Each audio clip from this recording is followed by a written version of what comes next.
as you get older and as the moments start to kind of dwindle away at the end, like it seems to wait until the end for just about everybody. And then it all hits you at once where it's like, man, I've been at Penn State for the last 5 years. I've had all these friends who I've been with every day grinding, going through the same thing.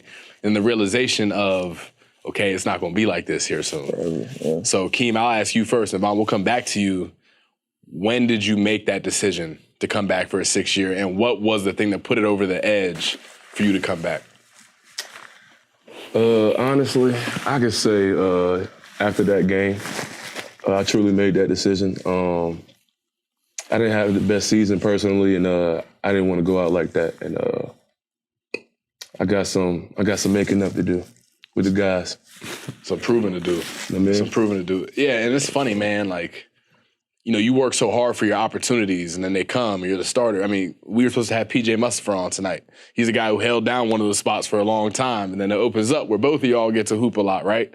And then sometimes the moment comes, and it's not, you don't fully maximize it how you want to.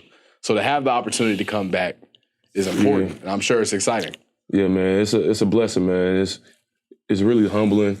You know, now you the old guy, you the OG of the team, 6 year. Oh man. Growing pains, man. You old as... Can you curse on here? You can do whatever you want. I'm about to say, you old as hell now, man. I wake up with growing pains every day, but it's still a blessing. I get to wake up and chase my dreams every day, and that's all you can ask for. Yeah. And Dvon, let me ask you the same thing.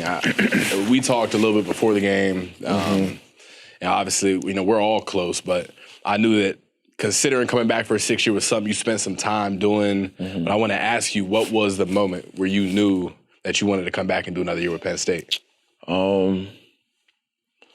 Yeah, I would probably say, like, I was 100% for sure on it after the game, much like Hakeem.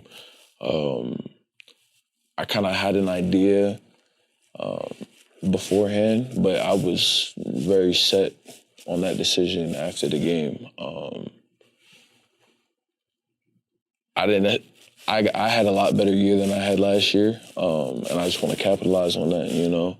And just running it back one more time with the guys was like, that's a big thing, and I can't go out like that, you know what I mean? Like, at all, you know, like Ole Miss, you know, congratulations, great team. But I can't go like that. And I know that with the talent we have and with everything changing, going to tournament style, I think we'll do a lot better, and we have a lot more to prove. We got a lot more left in the tank. So. Yeah. What's up, everybody? If you are a college football fan like me, if you know a college football fan that's in your life, you need to go cop this shirt. New designs dropping all the time. It's the perfect gift with the holiday season coming around. If you don't have this thing, you're missing out. Great material, great fabric. I wear it all the time. Go get yours today. All right, we're back. Dvon's taking off his jacket so we can see his Cuban link a little bit better. Wow. It makes sense. This is Dvon Ellies. Okay. Yes. You know, it's his show. His tattoos are starting to light up now. Wow. Let me ask you, I mean, what is dreads? we talked about standards and not going out like that. You know, obviously, big aspirations at the start of the season, off of the Rose Bowl win. And the standard's always going to be the playoffs. The standard's always going to be Big Ten championship. That doesn't change year in and year out. That's the conversation every year with Franklin. So, Cross, I'll start with you.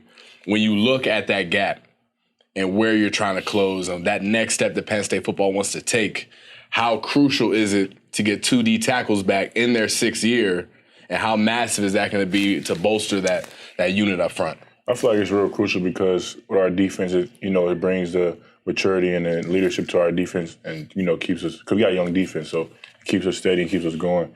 Also, like all around the board, we need to be like better collectively, and that's what's going to take us to that next step, beating Ohio State and Michigan and propelling past that. So I just feel like it's a collective effort, starting with the offense and, working on. I like that. Yeah. And, you mentioned a format change next year. Pac-12 is joining. Y'all got a 5-game stretch next year. I don't remember exactly who's on it. You at USC? I think it's USC, USC, Washington, Oregon, UCLA, and Oregon. Oregon, like back to back to back. So it's gonna be, but that's the point. It's gonna continue to get more competitive. And I tweeted as soon as I saw that both you guys were coming back, I'm like, this is a massive win for Penn State because you get 2 vets back at the 2 most important positions on the defense in my book. I don't care what else you got on the back end. If you don't have 2 guys who can stop the run, guys who can pass rush interior, it's going to make it tough to win at a high level. But you see that with the Pac-12 play that we've seen in the bowl games. Like, they can't really stick with super physical teams, especially Big Ten-like teams. Yeah. They said US or Utah a couple years ago, or in the Rose Bowl, was a physical team. Was a physical team, but I mean, they're a great team, but it just didn't feel like Big Ten play. Right. So, wow. Utah's paying with strays right now, 2 years later. What you got to say? I was just saying. You're right, though. Yeah, you're right. I agree. That's all I'm going to say.